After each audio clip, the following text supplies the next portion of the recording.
Hello and welcome back to our video guys. Today we will make a beautiful hairstyles, and these hairstyles you can make at the party, at the office or any place. And this hairstyle is almost ready. I hope you liked it.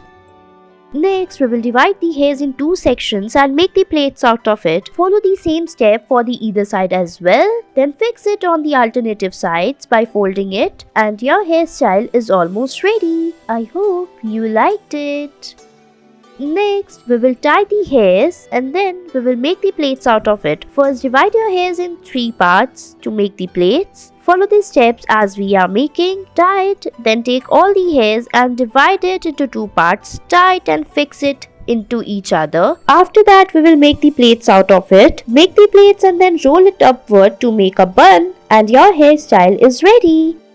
Next, we will tie the hairs using the rubber band, fix it in the between, pull it downwards and then fix it inside the hairs. Fix it using the rubber band, put a clutch over it and it's ready. Using this clutch, you can clutch your half hairs and it will look awesome. And it's done. Thanks for watching.